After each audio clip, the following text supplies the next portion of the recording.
You are listening to the Park Flyer Podcast, where we discuss our RC adventures.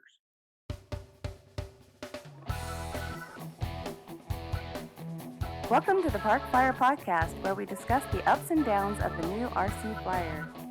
Join your hosts, Michael and Jay, as they take flight at the park. Now on with the show.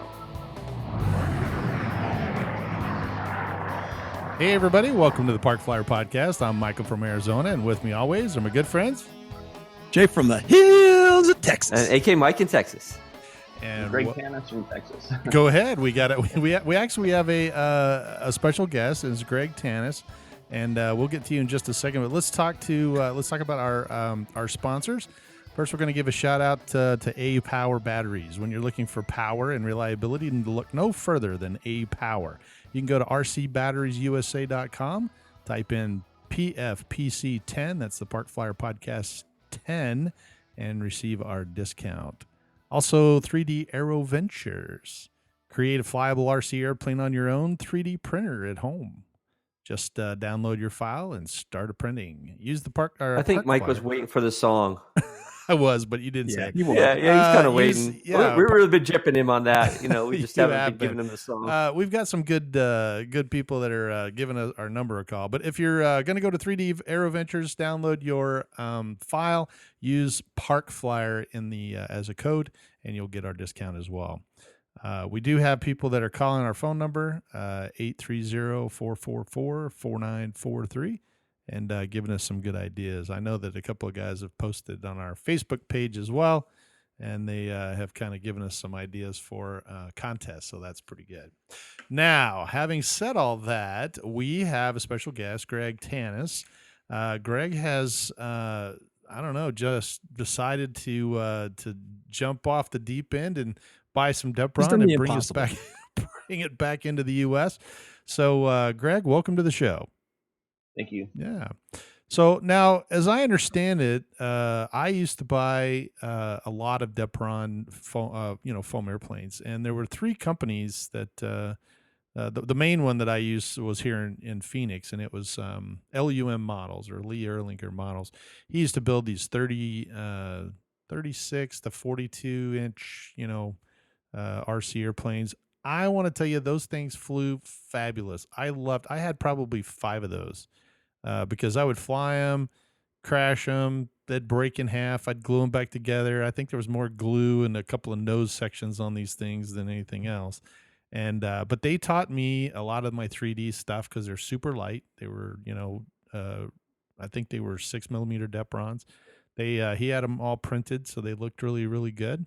And some of them are still out there. I think I have 1 or 2 in the storage, but they were awesome flyers. So. And then Jay and I also had some DEPRON planes, a Slow Fly 22, which is also another one that we got their plans, and we were able to cut it out. And I think when DEPRON kind of went away, most of us jumped into the Blue Core stuff, and then Mike and I basically built a couple of Blue Core style F-20 or Slow Fly 22s. But I just don't think that they did as well as the DEPRON. So having said all that, give us an update. Why did you decide to do this? And well, first of all, where are you calling from, or where are you joining us from? Lorena, Texas. Lorena, Texas. Okay, so you're in Texas along with these two guys, and and having said all that, tell us a little bit about you and how you got into this business. Well, I actually started when I was a little kid. I don't know how far you want me to go back, but I just remember just being this, way back when I was a kid. I saw these. Even went up to see my grandma in the Portland area, and I saw these planes flying. I'm like, oh, these are great, And ever since, every birthday and Christmas, I'd get either a motor or a boat or a plane or something. And next holiday, I would get the radio. And it took me 12 months to do it, but I finally got together a setup and started getting into RC as a kid. Even we're talking like 40 plus years ago. Wow, yeah, don't give your age away. Yeah, we're all old guys. Totally get it. So now, do you know any of the history behind why the DEPRON did leave? Because, it was pretty available, and then all of a sudden it was like zero, man. There was nothing. I don't have a hard story on it, but I've got a pretty good summation. RC Foam was the main importer, and they I tried to contact them several times. I tried to buy their domain. I tried to do a lot of things, but you get no matter how hard to try to get zero, nowhere. Sure. But I do know that I bought some cases of this. I was buying black DEPRON and I was buying white DEPRON. I was buying thousands of dollars worth of DEPRON. I was making an RC Superhero from my RC Superhero business, and then I tried to buy more black, but they didn't have it available, so they sold me this gray DEPRON, and it was really floppy, and a lot of people weren't happy with. I'm like, hey, I want to return this junk, and so they got, imagine having 1,000 people saying I want that, or however many hundreds of people saying I don't like this stuff, and that had to have soured the pot, having people try to return $8,000. Yeah, sure. And that probably just didn't help. And then there's probably other reasons as well. I don't know if that's when the quadcopter boom started hitting too, and then there was it's really a combination of things. But in the meanwhile, I was just designing the pants out of all kinds of DEPRON designs, the RC Superhero. Then I started doing, I don't know if you knew, but before I got into the RC Superhero, I was doing a lot of these balsa test gliders. So I learned the basics of how to make caricature shapes fly, and how to toughen them up through design, and not just by blending materials like chloroplast or whatever. I just learned a lot of blending materials. That was just the base material that you use alone, but you blend it with other similarly flexible materials that were slightly tougher for the front end of the aircraft. It's where I'm going to hold this, but it was a big whirlwind of excitement, and I know but it ends up that they got out of it, and like you said, people went other ways. Now this some people are doing this and that and the other, but the bottom line, DEPRON's it's still the best material. It's just some of the newbies that have come in the last 6 years, they just don't know it because they've never tried it, because it wasn't available. But bottom line, is it still the best material? Yes, it's still the best material. And so are there any other providers now still out there, or do you have any competition really? No. Wow. No, because I'm the only North American importer at the moment. There's a really good reason. Right. Because I just happened to have the funds because I sold my house in Oregon and moved to Texas, and I had some residual. I mean, I'm not a rich guy, but I just had less residual money, and I'm like, my planes just won't fly without it, and there's not a source. Right. And I'm like, well, if nothing else, I'll have a lifetime supply. So either way, I win. So I just I've got another. There's some lemonade right there. Yeah. Yeah, exactly. Another 10 grand. I'll do it. And so I started contacting the. This is where it got funny. Was I looked and looked and looked. I tried to find who makes it, where it makes it, all this, but it's all in German, so you can't find it. Right. And so, but this guy in England, he posted some pictures of these cases that you see behind me here. He posted these boxes, and he was bragging. He's like, well, I can buy it, and he showed some pictures, several, and I zoomed in on this picture, and I got the email off the box. That sounds a man after my own heart. Yeah, so I got the email off the box, and I just said, because they're German, and I'm like, well, English, please. Right. I want to buy a 20-foot container of this stuff, or I want to buy a container of this. And then first they ignored my request, but I just kept going at it. I really need to buy a container of this stuff, trying to come in looking like a big guy. Sure. And then, even though I wasn't. So they finally warmed up to me. And then what was funny is the shipper, that's what's funny is they only allow, then they would say, okay, well, this is what we've got. And by the way, this is the container company that will ship it to you through. I didn't have a choice. I didn't say, oh, I want to buy this company or that company, or I want to pick the cheapest one. No, this is the company you will deal with. And they didn't like me, and they wouldn't talk to me. And then I basically had to shame them into communicating with me. I'm like, I had to tag them on the emails and saying,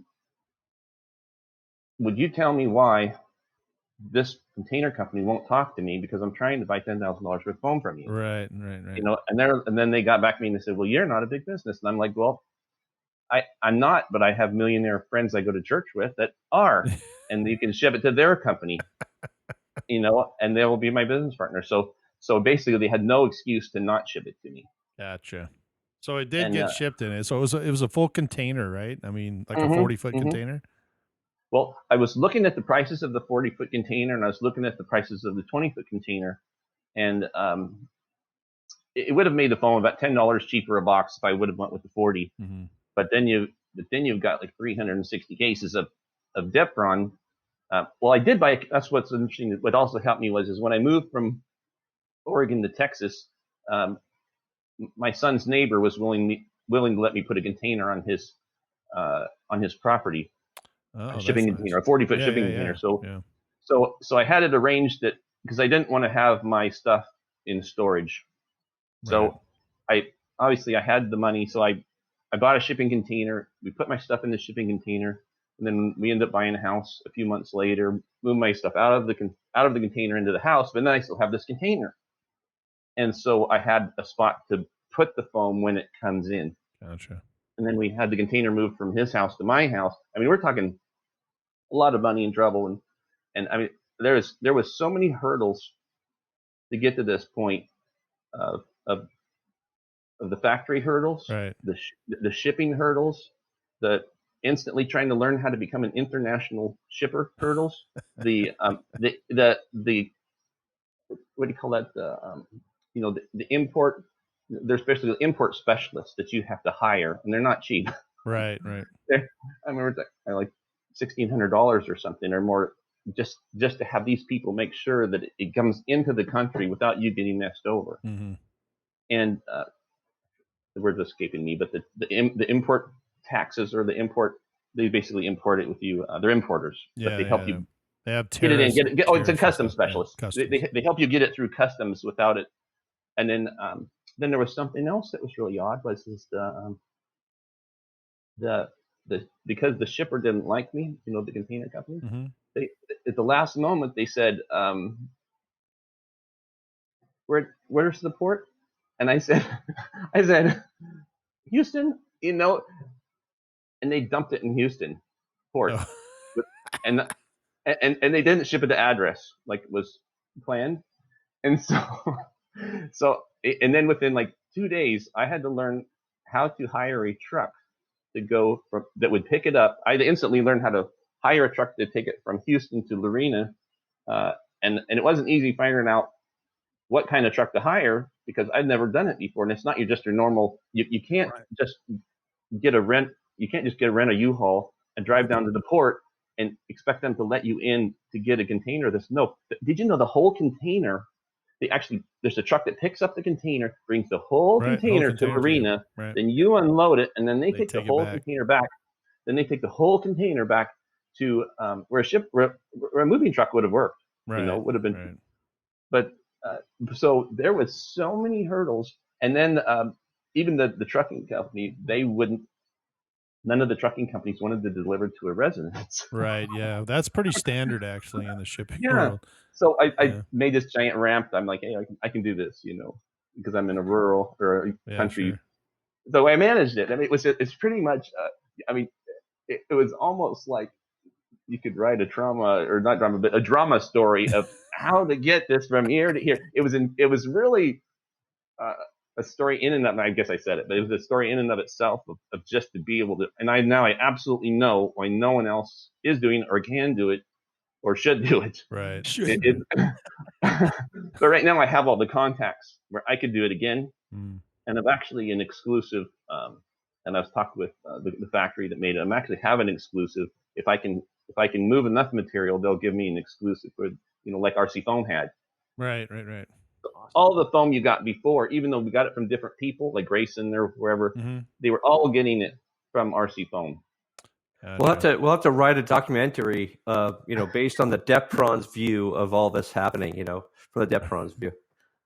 Well, I really expected it to be exactly like the old DEPRON, or I guess I was like not certain, what I would get.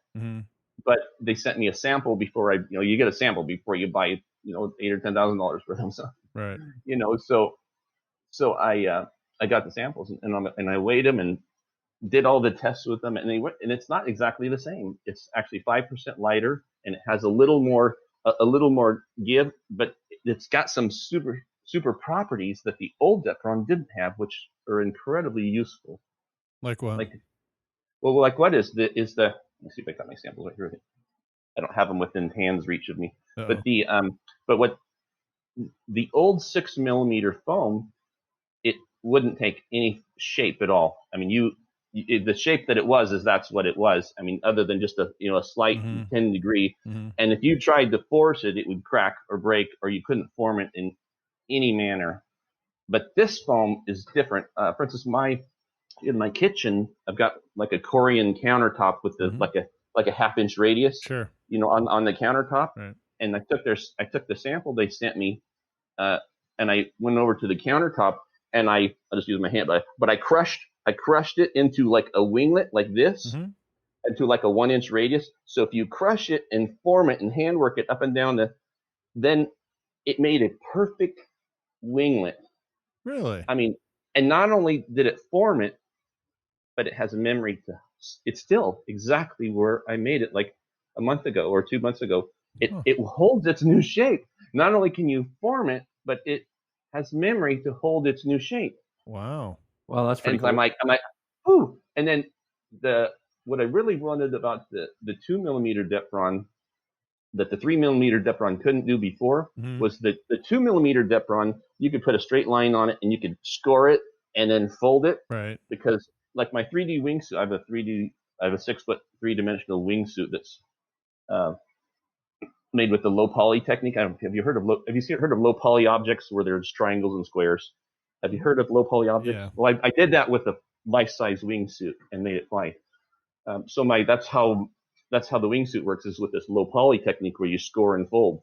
And originally I designed it to do with the 2mm DEPRON.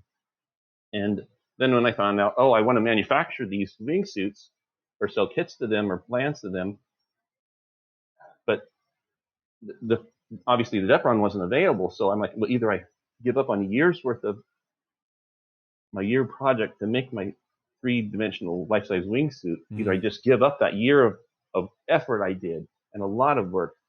And there were so many different programs that I had to use to get to the point where I can cut it into flat sheets and fold it up into this 3-dimensional object.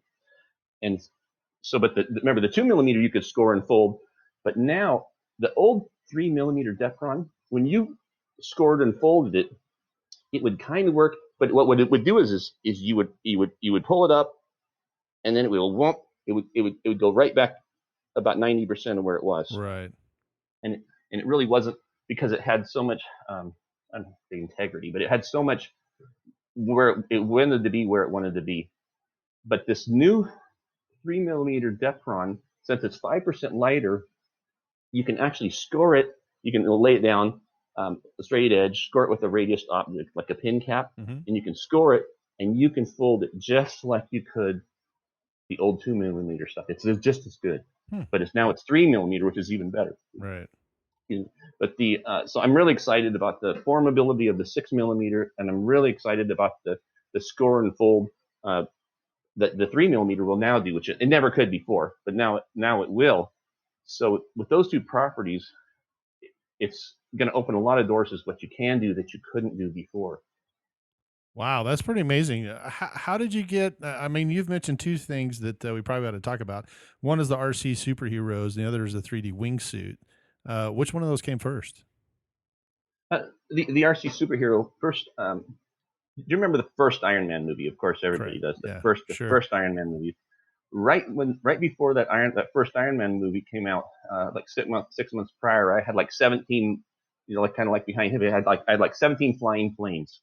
And so I was super into RC. I mean, I could pick up a transmitter and fly any one of them at any time. So then I thought, well, I've got so many planes now, I was going to start studying aerodynamics. So I picked up a book by Skip Smith, and the best I've ever. You can look up a Skip or Skippy Smith aerodynamics books. They're amazing. lot of pictures, Yeah. That's what. So I started studying aerodynamics and about the Wright brothers. What the Wright brothers got right was the control element, and at the same time, this guy at work, I had this really boring job grinding tools, but at the same time, this guy at work did skydiving, and I got thinking, skydivers have control, which is what the Wright brothers got right, was the control element. Mm-hmm. But just the skydivers just don't have flight services or the correct center of gravity, or the right weight to service ratio. So I started correcting that. I started giving a human shape, flight services, the correct center of gravity, and the correct weight to service ratio ratio. And then I started testing these little balsa gliders with the wings, with the legs bent up like this, like skydivers. They're bent. Their knees are bent. Their knees are bent as they're falling. Correct. Because they do this. They bow back like this, and so they use their tummies. So I started making my gliders like that. But whenever they would hit the walls, the feet would whip forward and break the legs. So I was having problems with my little gliders. But then when the Iron Man movie came out, I'm like, I've got to straighten out the legs. And so I straightened out the legs, which had to move the CG even farther forward. Right. I mean, it was already here, here, but then it moved it up even farther. And so, but nonetheless, I had to do it. But that just, what that did is it super, you wouldn't think that moving the CG forward would help that much. But what that did is it forced me to use, to toughen the front of the plane with coroplast, and like the real Dresine material stuff. Right. So I hardened the front of the plane, and then I used like a big heavy battery, like a 3,000 milliamp battery, and then I used these giant motors, this 3 and 4, 100 milliamp, or I think they're about like that. These big 30 millimeter motors and 40 millimeter motors, and so you got these giant motors that put out between 4 and 8 pounds of thrust, depending on which model you're talking. And so I ended up with, you talk about, you got a 3-pound plane with 6 pounds of thrust, and that's why I got the vertical takeoff RC superhero video. So you just don't even have to throw it, you just, and then up it goes. And so then when I started getting a lot of views on that, then this, I don't know where you want to go with this, but then this company called Thinkmoto. They did promotions at the same time. They were trying to promote the movie Chronicle. It's a movie about these 3 teenage superhero kids that got these powers, right? And then and so they actually used my planes to promote the movie Chronicle, and so I made up these custom kits, sent them to New York. This guy made them, and they flew them by the Statue of Liberty and the Brooklyn Bridge. Which anything flying in New York after 9/11, it was to be looked at. Sure. And then they did something else, which I still to this day don't know how they did it. I guess this takes money, but they bought Yahoo homepage. They bought the homepages of all of the different. You can imagine everybody for 1 week, everybody turns on their computers. First thing they see, this video, and so they had 8 million views in 8 days. Wow, that's pretty amazing. It's called the Flying People in New York City video.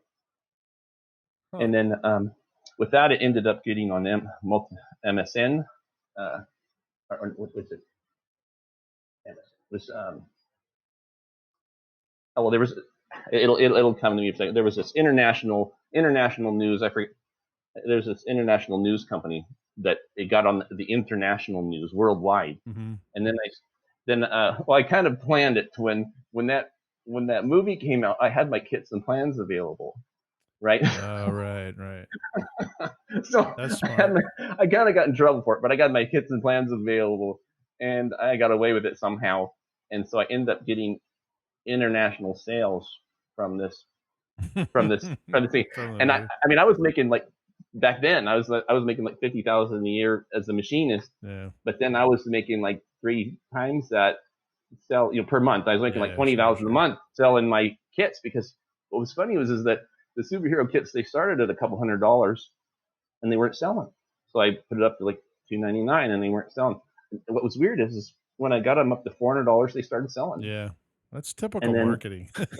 Yeah. And I'm like, then it's what was funny is I couldn't keep up with the demand. Yeah. And so I'm like, I put them up to $600. and they were selling faster than I could make them. Wow. I was making like 5, 6 of these things a day. And because there's about $100 worth of materials in the box. Right. You know, I don't know if there's not very many people who put like $100 worth of materials in the box, but that's what I was doing. They were getting their money's worth. They just needed somebody competent to put them together with. What it was TV stations all over the world. I've sold them to TV stations in Turkey. They were flown for the King of Kuwait. Wow. That was a funny story in and of itself. I had this Jewish guy that was building them and taking them to these Arab countries and flying them, and it was just hilarious. And like, for instance, the people in Turkey, they are really into superheroes. They even have a city called Batman. Oh, wow. And they make their own Batman movies. If you ever look up Turkish superhero movies, it's bizarre. It's ridiculous. Huh. But they really, really love superheroes in Turkey. And what's funny is they paid $1,000 for it. It was when I stopped making the kits, because I started to go into just making toys for toy companies. I was making prototypes for toy companies. I was in demand.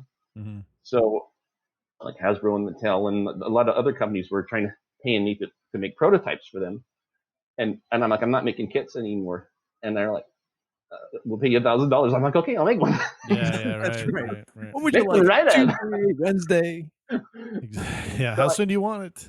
So, so the superheroes kind of morphed into the 3D wingsuit. Is that or were they just two totally separate projects? Well, that was what was funny. I was actually, this company called EV Brands made the toy version of the Iron Man. There was something else I didn't quite talk about yet. I'll just back up just a hair. Is when the superheroes started going, then Robert Downey Jr.'s office called me and said, "Oh, we want you to make a custom superhero for Robert Downey Jr. We have this. We want to give him a gift for doing the Avengers movie." And so I spent a couple of months made him a custom RC superhero. I basically, when I made the Iron Man, or when I made RC superhero, I basically took a profile. Have you guys ever seen that profile picture of Iron Man where he's flying on a poster and he's like stretched out? He's like, He's like. I actually took that exact poster and de-Iron Manned it and made it into the RC superhero. That exact poster. Oh wow. That's the profile that I used for the RC superhero. And then when they said, "Can you make Iron Man?" I'm like, all I had to do was remech him. Right. Just both the legs and everything up just a little bit, and just remech the surfaces. I mean, it was already Iron Man, but they didn't know it. So it was really it was the profile easy. Anyway. It wasn't really Iron Man, but it was a similar profile. We're trying to keep you off the lawsuits here. Similar profile. So I made that for him, and then and that was what was funny is it's probably the most expensive foamy airplane ever. They said, how much do you want? I want $5,000. And that, and they said, why so much? I said, I'm a busy guy. Yeah. And they gave me this story, which is a complete lie, but they said, well, we only have $2,770 in our PayPal account. Will you take it? I said, I'll take it. We can't put any more money in our PayPal account. So I dug it. And I said, well, if I deliver it, I want to meet him. Yeah. And they said, no, you're not going to do that. And I said, well, I'm not delivering it then. They said, fine, make it anyway. So I make it, and it's all ready. I send them pictures. They said, when's it showing up? I said, when are you picking it up?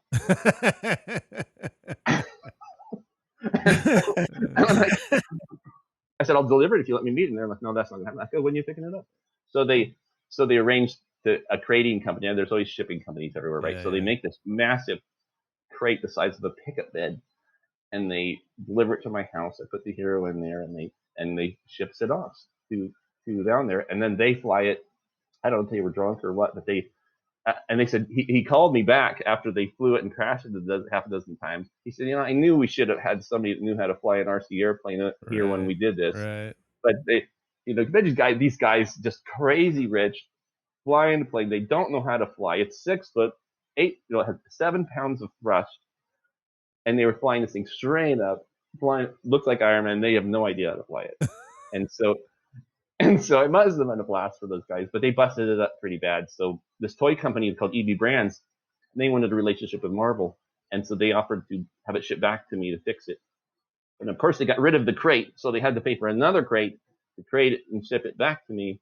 And then I repaired it for free and sent it back to them. And then they had a relationship. EV Brands, this toy company, had a relationship with Marvel, and they started making this little toy version of Iron Man. And I was actually when I thought of the wingsuit man, since I'm getting kind of tight back to that, when I was in the office, and we were actually sitting around with about a dozen people, and they were discussing the different variants of this little Iron Man toy, like Captain America, and the different variants that they were considering and had done. They wanted prototypes for all of the superheroes, and which didn't materialize, but they were conceiving it at that time. And I had this little epiphany, and I go, in the meeting with those guys there, I said, I can make a wingsuit fly. And they're like, what did you say? I said, I can make a wingsuit fly. And they said, well, great, give us a prototype. So I gave them these little prototypes of these wingsuits that were flying, and for toys, like with the same thing with the variable, the thrust. Mm-hmm. And so I started doing prototypes for them, which they proposed around. But then ends up there was the largest, for instance, we all know who the largest chain is, the multi-billion trillionaire store chain, I think it's Walmart or whatever, but but ends up that they bought like 50,000 of these little toys. Oh, wow. And then they said, and we want you to give us back some of the money. And because that's what I don't know if that's what they do to every company that they buy from or not, but they tried to do that with EB Brands. They said, okay, well, we bought 50,000 of them, that we want you to give us a kick. I don't know if it's under the table or what, but they wanted a kickback. Somebody wanted a kickback. Right. And so EB Brands is like, that's not going to happen. And so they said, well, then what they said is, we won't put them on the shelf. Oh, wow. And then here they imagine having 50,000 toys that you won't put on your shelves that you own. And so Black Friday comes, they don't put them on the shelf. Christmas comes, they don't put them on the shelf. And then I talked with the Walmart buyer for a different toy company that I was dealing with, and they said, why didn't your Iron Man toys sell? I'm like, why didn't you put them on the shelf? And then the toy company just went white as a sheet. They're like, the people are like, you can't talk to the Walmart buyer like that. I'm like, well, I just did. Yeah. Why didn't you put my toys on the shelf? And that's a fair statement, Huh. And so but it's the toy world, as you may or may not know, is absolutely brutal. And if they can save 5 cents, they'll do it. But there was something that really interesting that happened is with EB Brands, what they did is this isn't the transmitter, but the EB Brands, they had this as EB Brands had this little red transmitter with it kind of looked like an Iron Man theme. But what people don't know is that transmitter is amazing. Really? You think, well, how can a toy transmitter be amazing? They put $5, which equated to the $25, or half the value of that plane, was in that transmitter. That transmitter had a signal that was just as good as our RC transmitters. It never went out of range. No matter how far you got away, it stayed in range. It stayed in control. That's why the little Iron Man toys, it was actually one of, people may or may not know this, but you guys have seen the little vector thrust toys where you fly them, and as soon as you try to turn them, well, they won't fly on one motor, and so they lose altitude and land. Right. And you really couldn't keep them in the air very long. But the Iron Man toy, from what I understand, was the first toy that you could actually turn and get back on both powers. Because I had this little motor beam where it had a motor thrust here and a motor thrust here, where a turning head, it was actually had the patented turning head right here, to where you could actually get the plane going this way, and then you can get back on both power really quickly, so you could keep the plane in the air because of how quickly it would turn. Right. So, I'm sorry, just give me 5 seconds. I'm just going to turn that off. My son's calling me, but nonetheless, so it was really neat to see the how quickly it would turn and all of that. But I kind of lost my train of thought there. I'm sorry. I did put on vibrate like you guys. That's okay. It's vibrating. Trust me, So we've had so many mishaps on the, we can edit it or post edit, but it's hilarious. One of us always has something going on. our phones or emails or whatever. So that's basically how it come around to. That's how the relationship formed, and then that's how I came up with the idea for the wingsuit. Was in the toy company's meeting. I said, and I started making samples for them, which didn't. They got the samples, but they at the same time. Then after that happened with the sales with little RC Extreme Hero is what it was called. EB Brand's RC Extreme Hero, which by the way, if you ever want a really cheap little toy like for kids, you can buy that toy, and the radio is insanely good, and the receiver part's really good. But what all the batteries are dead though, and the motors are actually really powerful for their size. They actually did some science on those, whatever it is, but those little motors are really powerful. But if you cut those little motor system out of there and the power, all the batteries are dead, but because of the age of whatever. But if you just hook in a little a hobby terminal, a little hobby connection for it, right?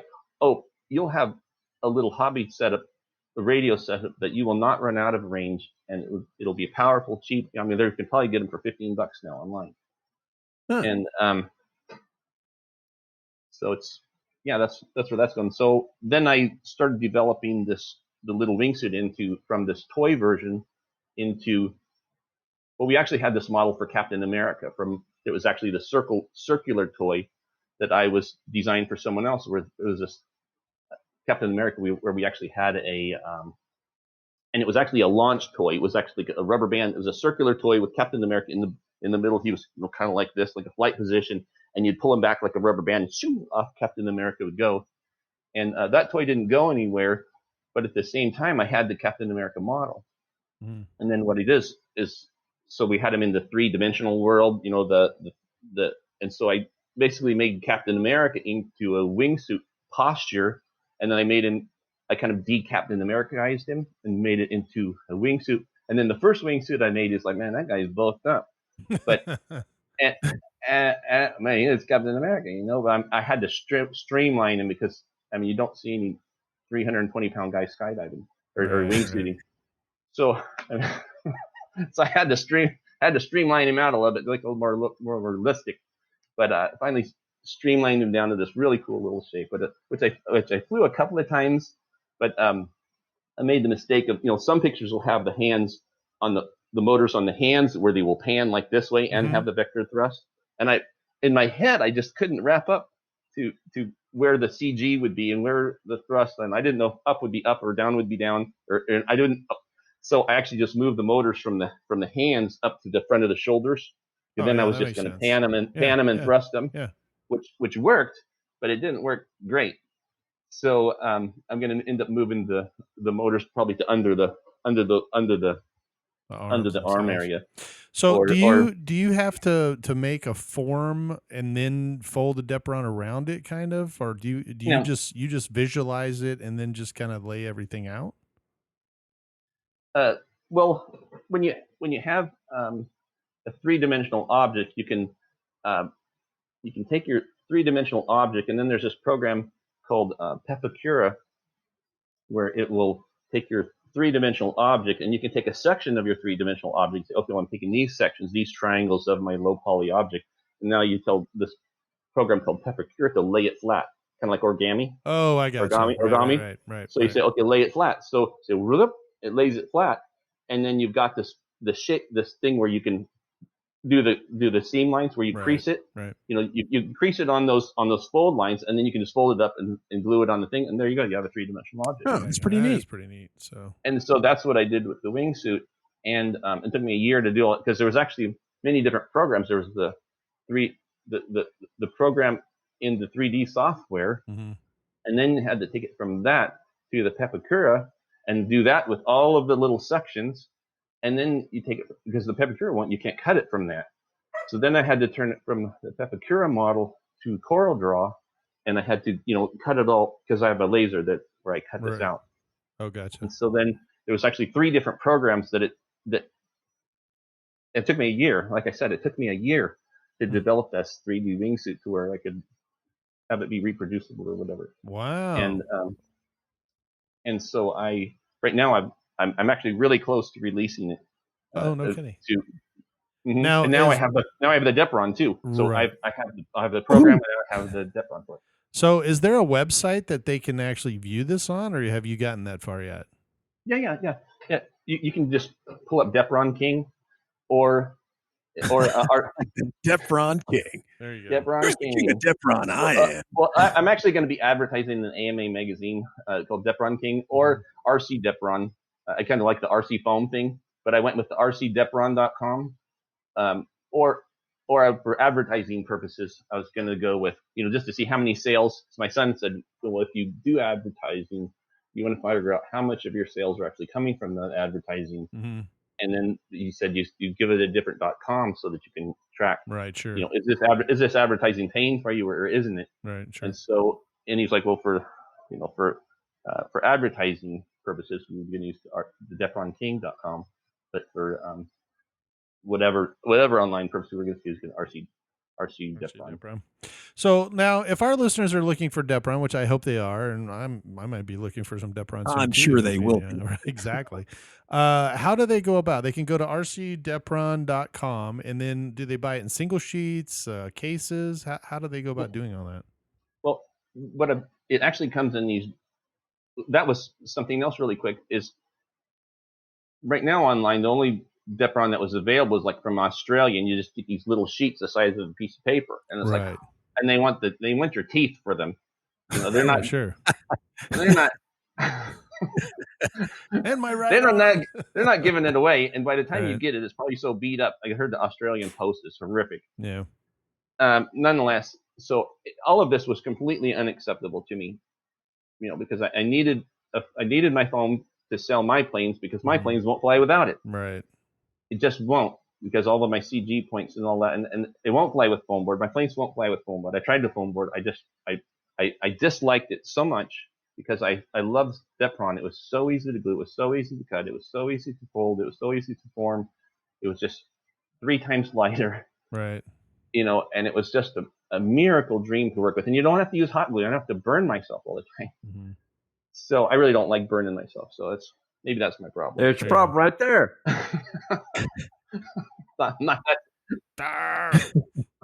not sadistic. I don't like blisters on my fingers, but oh well.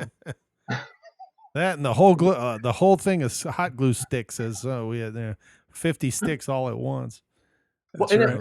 And it weighs so much that the glue sticks. Yeah.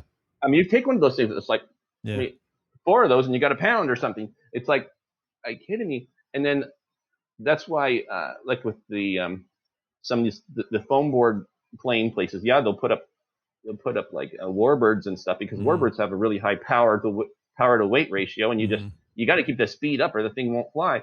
So that's why they're kind of doing that thing. But you don't see any foam board gliders, and there's a reason for that. Is because this stuff is ridiculously heavy. But a lot of people don't know it because that's all they've ever known. But at the same time, for instance, the weight of foam board per square foot, I cut out, I'm doing ratios. I think that it's 27 grams per square foot of the foam board, and that's not including the glue stick that weighs just as much as the foam board. Right. but where for instance, the 3 millimeter, remember 27 grams versus 10.6 grams for the 3 millimeter DEPRON, 10.6 versus 27. So if you're going to do like your indoors or your light planes, or even my wings of giant planes, even my RC superheroes were flying with a 3 millimeter. I'm not even. People think, well, you got to go to the 6. You can, or you don't have to. Mm-hmm. You can make the 3 millimeter work for most everything, especially these small planes. And right now there's a big push for these sub 250 gram planes, and they shouldn't be flying with they can't fly with the foam board. I mean, somebody's got some plane that's like, okay, well, the wing, but it's like, not great. Wings are great, but they can't put a lot of detail and all that. But think about it, at nearly 3 times less, the 3 millimeter DEPRON is perfect for these smaller, like for gliders, wingsuits, custom planes, 3D planes, the foamies, like this 3D planes like you got in the back, like the extra 300 kind of things. Yeah. All of that should be using, and a lot of those planes were using the 6 millimeter DEPRON, which is fine. I mean, it weighs 18 grams a square foot, which is still a lot lighter than 27. Mm-hmm. But if they just move that, because those planes, they usually have these little braces and things on them anyway, just go to the 3 millimeter. And then you'll unlimited vertical, kind of like my RC superheroes, because you'll have the power to weight ratio. Like, so you have the power as if it was 6 millimeter foam, right? But you cut that down to 3, and now it's like, oh, you thought you had power before. Well, now you just virtually doubled your power without changing anything other than the foam. Other than the weight, right? Yeah, and like I said with the hot glues, but with the DEPRON, it's the glues. It's a lot of the weight savings is the glues. I didn't bring it to you over here, but this UHU pour or the Beacon foam tack. Yeah, foam tack. Or those, and also let's say if you have a structural piece, and I'm not opposed to somebody using the hot glue. Like say for instance, if you're going to do something, and just put a drop of it to hold it in position, which is fine, a drop of it, but not like 95 inches of this stuff. Right. Like say for instance, like a motor mount, fine, because it's in the front where you need weight anyway. You can use some hot glue on that, but I really recommend probably just using 5-minute epoxy. It's so much more controllable. It doesn't burn yourself, and you can put it just right where you want it, and you can wipe off the extra. And it won't burn into the DEPRON? No. Not epoxy doesn't. Right. Epoxy's perfect.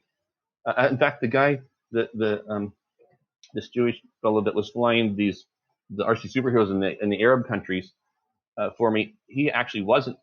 He made all of it, and it looked better than my planes. He was using epoxy on everything. Oh, no kidding. And so he used 5-minute epoxy on the whole thing, and I'm like, those look nice. Yeah. Because the thing with you put something together, and then it's kind of like caulking in the house where you caulk, and then you can just wipe it off, and then wipe off the rag, and because you can work with it for 2 minutes before the stuff dries. Right. And they really look nice. That's cool. Which hot glue is like, and then I burned myself, and it's like, and then you got, well, that's more glue than I wanted, but I can't get it off. You can't get it off.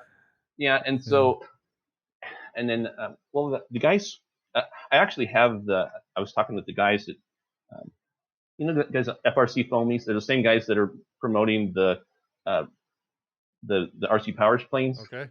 All right. You know those guys? Yep, Yeah. Well, I've actually been in communication with them. I actually, they've actually sent me the plans and stuff where I actually can, as soon as I have time, I can start doing their kits for their planes. That's cool. So that's really neat. Those guys are working with me, and I sent them a bunch of DEPRON, and so they're super nice guys. They were gonna give them a little FRC Foamies and the RC Powers, but that. So what sizes do you carry? You obviously you've been talking about the 3mm, right? Yeah. And the 6. Well, there's the 3 and the 6. The full case is actually 49 inches high. I mean, like I'll pan down here for a second. You can see this. I mean, it's like 49 inches. Right. We're talking over each sheet is over 4 feet tall and 31.4 inches wide. So that was something else that is a small sheets. You're limited, like a page-sized piece. Right. You're limited into what you can make. Sure. It's like I don't like I don't like limitations. I don't mind guidelines, but I don't like being limited by materials. And so, but so somebody can, because I like building big projects that catch a lot of attention. You know, sure. So this is what I like to do. But even then, it's just even material usage. Like say even those smaller planes. Say if you wanted to cut out 7 of those planes per sheet, so for the $3 a sheet you spent, you could cut out 7 airplanes. I mean, you do the math on that. That's pretty cheap. Yeah. And so the big case is 49 by 31.5, and then I also did a half cases, which is what you're seeing up here. That's a case cut in half widthwise. Oh, I got you. So then it's the 49 cut in half, and then you still have the 31 point. So it's actually in the 25-ish, almost 25 by 31.4, which is still a big sheet. It's bigger than a sheet of foam board. Wow. Yeah. So if somebody says, well, I want my foam board size, well, you've got it, and plus some. And then they also have some quarter cases that are like 15 by almost 20, like 24 plus. Oh, wow. So and those are the quarter cases, which you can get for about $40. Now hey, so I jumped out to the FRC Foamy site real quick just to kind of see, as I had actually not heard of them. And what's kind of interesting is that they're selling their plans or whatever for 50% off because of Corona right now. Right. So like go. until further notice, I was like, wow, okay, that sounds good. So now we can actually get DEPRON and we can build these cool planes. So it's kind of cool. Yeah. Right. And I was a big fan of Dave Powers way back when too. I guess you guys know Dave Powers. Mm-hmm. And so I talked with him once or twice on the phone, and now he's doing something else, some personality profiling, which I don't understand. But he's having fun with it. So, but he's hopped out of the planes and he's letting these guys named Greg and Jay work with his plans, and good for them. Yeah, no, that's excellent. So, you mentioned earlier it's rcdepron.com. They can order individual sheets or cases, right? I mean, you can ship either one, or. Well, there's really no individual sheets. Mm-hmm. Let me grab some. Do you mind if I just wait for 15 seconds? Yeah. Go ahead. Sure. No problem.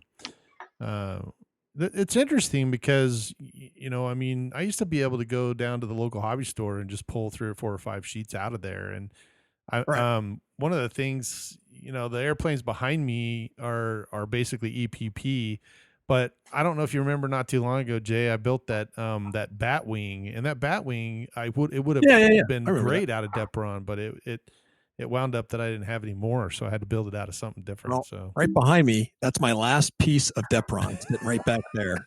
That's my last piece. And actually, I got a couple sheets. Yeah. I got a couple sheets from model MPF that are still sitting in a. Well, I got it from AK. Actually, he gave it to me back in Alaska. I made it all the way down here to Texas, and I just been saving it. So that special project. It's like you're not going to eat the last cookie because you don't want the cookies to be gone. But exactly. There they are. The cookies been sitting there. You can see he's got. You can see he's got a little bite out of the bottom of it, though. So you can just see that little corner. Exactly. So I have a question. I noticed you showed the DEPRON there, I think, for a second, didn't you, Greg? Yeah, when I went, because you were asking about smaller allotments. There we go. I bought these. It's the same size as the quarter case. Okay. I'll back it up slightly. It's the same size as the quarter case. But the quarter case, you get like the 3mm, you get 40 sheets with the quarter case. Oh wow! So even though you're like, it's costing you $40, but you get 40 sheets of the 3mm in the quarter case. That's $1 a sheet. So that's pretty good. Yeah, yeah. So that's a winning deal on any scale, and it's DEPRON. But let's say if somebody says, "Well, I don't want to spend the $40. I just want to spend $20." Then I bought these pizza boxes that I folded inside out, so they're 26 by 16, and so I've got these little pizza boxes that I put a dozen sheets in there, whatever. I put so somebody can say when somebody orders it, just order the 3mm and put 3 and 6 by their name, and I'll put 3 and 6mm in there, and you get a little $20 sample box of DEPRON. They say, "Hey, I just want to touch this stuff. Right. I want to see if I even like it." Well, yeah. So for $20, but obviously a box this size, it doesn't ship for free. Yeah, sure. It's still a big box. Right, I mean, it's 2 inches. It's 2 inches plus thick. Right. But it still doesn't ship for free, so it's costing you $20 for the box, and then it still costs me $20 to mail it out. So that's $40. But then somebody can say, so you can spend $40 on the sample case, but you actually get more for your money if you just buy the quarter case with 3 times more for $20 more. I think it's 8 sheets of 6mm or 14 sheets of 3mm, and I don't advertise this, but when you buy 3mm, I actually ship a sheet of 6mm in there with it so they can test and touch it. Oh yeah. That's kind of cool. We won't tell anybody. No, don't tell anybody. So then when they buy, the same Okay. thing when you buy the 6mm, I throw in the sheet of 3mm so they can, just for free. Just throw it in so that they can see it, and that's what I actually do that with my full cases as well. When they buy a 3mm, actually when they buy a 6mm case, because there's a little more room in the box. So when you buy a 6mm case of DEPRON, I actually cut a 3mm sheet longwise, a full sheet. I just give them a whole sheet of 3mm. I take and I cut it longwise, and I slip it down in the box so that it's got a little more protection for the 6mm. Oh, but gotcha. it most likely is not going to get damaged, and they get a free sheet of 3mm with their stuff. Wow, that's pretty cool. Well, excellent. Well, it's it's kind of nice to have DEPRON back into the US because that used to be our go-to. I mean, I made a lot of stuff out of DEPRON back then, and I mean the whole foam safe CA and everything came out because of DEPRON, and it's good that we now have somebody back in, and it sounds like you've got some good projects that are coming on into the market, and Mhm. with FRC foamies trying to do some stuff too with you, then that's excellent. And the airplanes that I have behind me, like I said, are basically EPP, and everybody kind of went to EPP. And I like flying the EPP. I can crash it and just walk away, but the DEPRONs are so much more stiff, and they 3D airplane, the Right, 3D the planes type are of more flying. responsive. It's just way more responsive. It doesn't have a lag in it. It's really sharp. So I like flying DEPRON. I enjoy my EPP airplanes too, but it's a good mix. And the other good thing too is that on some of my EPP airplanes, like you were talking about, I can use a 3 millimeter strip, and it stiffens the EPP as well. So I can kind of mix and match with those particular foams. So it's kind of cool. I think it's amazing that you have brought that back in. So we will try to get you some orders here. I appreciate it. I appreciate it. Yeah, I'm like wondering, well, is this going to be a lifetime supply for me? Which I'm happy with, Yeah, but sure. but at the same time, it's just like you said, it's just the best foam, and it's just too good to keep to myself. And Right. I'm really making this affordable. I'm not. It's actually cheaper than RC foam ever sold it for. Like Mhm. now the RC foam site's still up. I'd like you to go to the RC foam site, look at what they're charging for the case that's this size, Mhm. and Mhm. it is way more than what I'm charging. And on the full cases, you probably remember they charged $100 for shipping. Like they didn't give you a choice. It was like 2 day shipping for Right. $100. I'm like I am so mad. I don't want to. I don't care. I don't want 2 day shipping. Well, that's your only choice. Right. Right. Right. Right. And I am like, you are ridiculous. But that's the only choice they gave anybody, and everybody had to pay it. Mhm. Right. But right now my shipping on the full cases is 50. I mean, we're talking not 2004, 2002. We're talking 2020, and I've got this shipping for the full cases at $58, Oh wow. Right. and And it's that's better foam. Yeah, that's better foam. it's And how better many foam. sheets are in the big case? Well, there's 40 sheets for the 3 milli, 40 giant 49-inch sheets, Right. Right. and that's a lot of foam. And then, or they can get the half case, and that would do everything that. And there's still the 40 sheets in the half case too. There's still 40 sheets in the quarter case. Right. Okay. Um, All right. but the 6 millimeter, there's 20, because obviously you go from 3 to 6, you just Right. You doubled your. doubled your right. So there's Double your 20 space. there's 20 sheets of of foam in the big case. There's 20 sheets of six Oh, I see what millimeter you're foam saying. in the Gotcha. half case. There's Gotcha. 20 sheets of foam in the quarter Right. case. But the sample case obviously a little bit less because it's only 2 inches thick. Wow. Okay. Yeah. For Well, it 20, sounds the like 20. Rick needs to come out to the Arizona Festival. Yeah, we're gonna have to invite you out there. Okay. I know a couple of guys that may be driving up here anyway, so we might be able to get you up this direction. But yeah, the Arizona Electric Festival happens in February, and they, it's all electric airplanes, and a lot of guys out here are builders. Hmm. And we have, as a matter of fact, one of the guys we've had on the show before has built some very impressive airplanes, and actually one year built like an R2D2 unit, or wasn't an R2D2, it was something else, RD5. Anyway, it was a full mobile, it was all made out of foam, but it was pretty amazing. He's done some really, really good Yep. work. We have a lot of guys here that are very talented, and the fact that they've got DEPRON back out, we'll get the word out for you. So Well, I appreciate it. And there's something else that I've noticed, and I don't think it's just me, but the DEPRON planes, they look nice. Like, yeah, and yeah, and they look really nice. So if it's like if you have Right. some of the foams with the paper on them, there's hmm, only so much they can do. I mean, yeah, they can remove one side and fold it over, but right, they still can't sand it, and right, and and and they still can't shape it and sand it, and like you can't make a flawless canopy Right. out of foam board. It's just not going to happen. But you right, can. I did that with a lot of the toy projects. Well, I just took the 6 millimeter and I just stacked up 10 sheets, and then I just carved it and sanded, and you can make an absolutely flawless, perfect little DEPRON canopy. And so yeah, you can sand it, you can shape it, you can cut it, you can, and they, in the hands of somebody has just a little bit of care, they can look really, really nice. And that's what I like seeing is there's this one guy named Frank Burke, and he does these little jet rocket things. You've probably seen him, but he's buying DEPRON from me, and it's really fun. But his craftsmanship is up there, right? And there's a lot of guys that their craftsmanship's up there. But when you see those guys, oh, that's nice. What's it made out of? DEPRON. Right. I actually have a guy that I fly with, and he's a park guy, and he fell into the Park Jets website, and he has made a couple of like F-18s, and it's just amazing.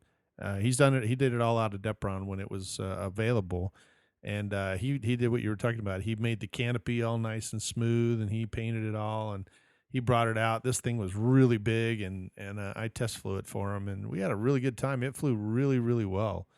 It was pretty lightweight, and he had a big Supo motor on there, and it was a little pusher jet, but it was fun to fly. And unfortunately, we had some issues with our receiver got kind of a brownout, and I lost it over on the other side. But the amazing part is that it landed it unfortunately in a horse arena, and so it was real soft dirt, and it did break, but it broke clean. So nice. When he took it back, he was able to fix it. It was just a nice glue. And I know that's one of the things, too, that DEPRON has. If you totally, auger it in, nose down, it's going to just shatter in a million pieces. But the slow fly 22s that Mike and I made, we just cut the nose off, cut a new piece of DEPRON, and just glue it right to, 6 mil to 6 mil. And it worked fine. Little sanding, and you were back in business. Well, but there's something that, like I was earlier in the video, I was talking about blending materials, and like with the RC Superhero, I blended it with Coroplast, that realtor sign material, that's because crazy. I needed the front end to be tougher. I tell you this one little story. This guy made an RC Superhero, and they put it at a fly-in, with his event with a lot of people, and they had the announcer, and this guy, they launched the RC Superhero, and it got up about 80 feet, and it was right over the runway, and for whatever reason, the guy blipped the sticks, and he dove that thing right into the runway at full speed. Any other plane, it would have just destroyed. Or it actually bounced. It actually, I'm not kidding, because of the Coroplast in the front and the carbon fiber stringers to the tail. It actually and it jumped, and it actually launched the bounce and launched it back into the air. And he flew the 5-minute routine. Holy smokes! I bet everybody was. The video's still up. He bounced it, 100% throttle, 45 degrees in. Bounce, went up, flew the 5-minute routine, and then he landed it. And as soon as he landed, you see 6 guys walk over and look at it. It's like, what the, and see if it actually worked. That's funny. But so it was interesting. Yeah. But so it's really, if I can get guys to, and there's, by the way, the Coroplast. It's not just Realtor 6 millimeter Coroplast. There's actually 2, 3, 4. And there's actually like this really thin little Coroplast you can buy online, and it comes in colors like red, white, blue, dozens of colors. And so, and if somebody would say, okay, well, the 2 millimeters really thin, it's really light, but it will double the toughness, like the nose that you said you cut off. If you would have just added an inch of that from the motor back to past the wing and under the wing, if you just would have added an inch of that and one little 2 millimeter carbon fiber rod with it to the tail, which 2 millimeter rod weighs nothing, but you probably would have not damaged it. You probably would have to have Greg back for another build series when we're talking about some other builds we're doing. Yeah, and I've got quite a bit of skill with like, for instance, when I first got into the thing, when I did these little balsa test gliders, what I would do is because balsa, it's obviously pretty fragile stuff.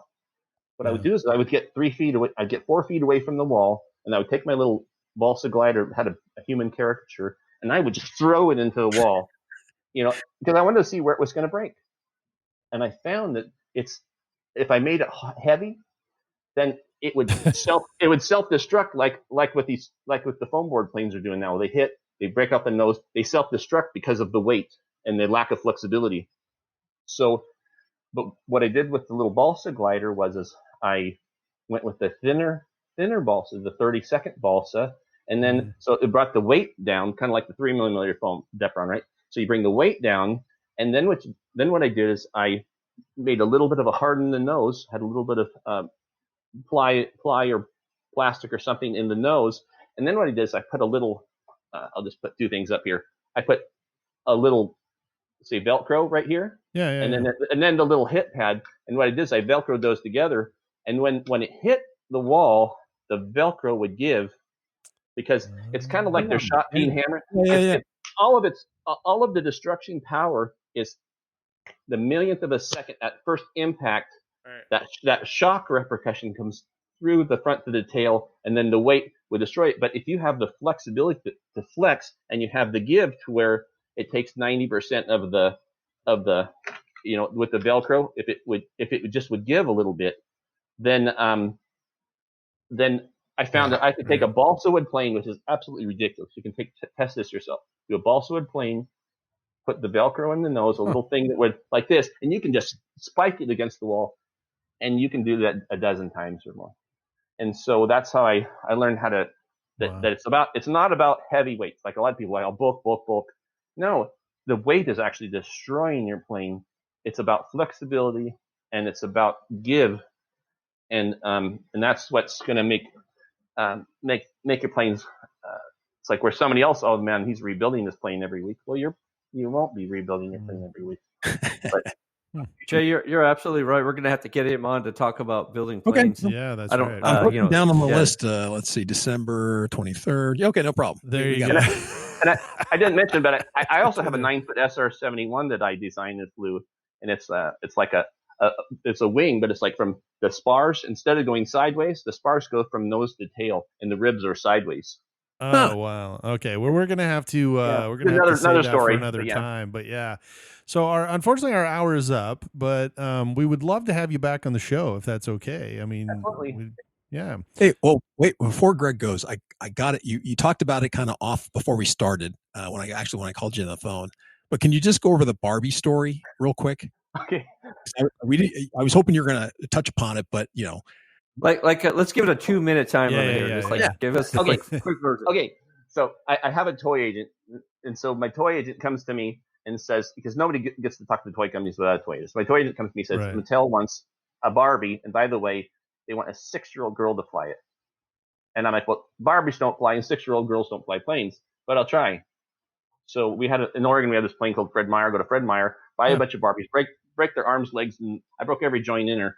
And then you put her in a flight position, and then I clayed her up and vacuum formed her, and then I put some flight surfaces on her, and I put two motors under her cape, and I put a cape behind her, and it ends up Barbie flies insanely well. I mean, Barbie rocks. The problem was when I sent the plane back to them and I sent the videos, they're like, I mean, she almost looked like a prostitute, because it's like because they're like what's this? I go, Barbie's hot. I mean, I just vacuum formed her and out it came. I didn't add anything. I didn't add anything to it. Right. I just vacuum formed her, and that's what popped out. Wow. And so what was funny was it would go in this little 30-foot circle. So all you had to do was, and I developed this timer. A lot of my toys are timer like the little wingsuit that Playmates has a little toy wingsuit, by the way. They're timers. Right. So you push the timer, 6 seconds, flies around to you. So Barbie would fly in this little 30-foot circle, push the button, let go of it, flies around, comes right back to you. So a six-year-old girl can fly Barbie, and Barbie does fly. But the problem is when they actually handed it to a real live little girl, they didn't give her a hairbreadth, and she's with her hair hanging down, zip, reeled her in, screaming, and the motors, because it's still, the motors are still spinning, because it's on a timer, right? And so it's been for the full 10 seconds while she's so reeled this poor little girl, but reeled her in, and they had to rip the motors out to save her from Barbie. No. So it's kind of like you've seen those little Flutter by Fairy where they put it out in the air and it flies right into the fire. Yes. Yeah. And that's usually the story of the greatest ideas in the world, right? You're like, wow, this is the greatest idea. And then just something small and you go, wow, that couldn't have happened any worse, right? Well, there was the old unintended consequence. That's it. Well, I could do another quick story for 10 seconds, but Hasbro wanted me to do this flapping My Little Pony. And so I did this flapping My Little, it's gorgeous, right? And so, but then when they made their version of my toy, and I wasn't there, but they flew it for the president. And so My Little Pony's flapping, it's flying, the little helicopter, coaxial helicopter above it. They let go of it, and it flew right for the president's face and flogged him. Oh, no. Not kidding. Kidding. So that kind of stinks. And that's why they call him One-Eyed Jack. That's right. One-Eyed Jack. That's awful. Well, I wonder how many people got fired in that meeting. Yeah, no doubt, man. He probably fired the whole board. But no, there's so many funny stories that if you guys just want me on for a funny story episode, absolutely. We'll have you back, Greg, for sure. We always want that. Yeah, we always love funny stories. It helps our viewership as well. But well, let's see. If you are looking for DEPRON to build any type of RC airplane or a project that you can... From the king of DEPRON. DEPRON King. Not the prince. DEPRON King. Not the DEPRON. That's right. rcdepron.com or DEPRON King, and check out some of the YouTube videos, right? You have some YouTube videos that are on there? But my YouTube videos, right now, I haven't been doing a lot of DEPRON videos. I've just been doing a lot of other stuff, but I do have on my Facebook site. If you just go to Greg Tanous Facebook or RC DEPRON Facebook, okay, then you can see a lot of my pictures of what you see behind me, and a lot of I have a lot of articles where people that I've sold DEPRON to, and the articles that they're putting up that they're making with it, like Frank Burke and some of these things. So I put up interesting DEPRON articles on the RC DEPRON Facebook. All right. Well, we'll and then my YouTube channel, if you ever want to go there, it's Born to Fly. Born to Fly. There you Born go. to Fly. All of us are born to fly. Me especially. I do it for real and RC. So, well, Greg, it has been a joy to have us on, or joy to have you on the show. We wish you the best of luck in the DEPRON world, and we definitely will have you on the show again for some more Barbie stories and some other funny stuff. Check out Born to Fly on your YouTube channel. If you haven't already subscribed to the Park Flyer Podcast, go to YouTube and click the like button and subscribe for us. And then we have an episode that comes out about every 2 weeks. So hopefully we're getting more and more. I just got some notifications that we had some more subscribers, so we're happy with that. If you have any suggestions for us, give us a call, 830-444-4943. And wow, this hour just went. One last plug here. This is No Shave November, so Jay's got a big head start. Big head start on that. Yeah, actually, that's not true because I had a big head start too, and they called me to go to Paris, so I had to actually go fly. Yeah, well, they still accept that. Even though you're shaved, they still accept that you made the effort. Well, Jay saw me, so I've got Jay. Jay's actually giving me the heads up. So right, but you got your job has limitations. That's what do you do? What can I do? We'll try it again. I'll see how long I can last. Well, maybe what you can do is get a fake beard and put that on.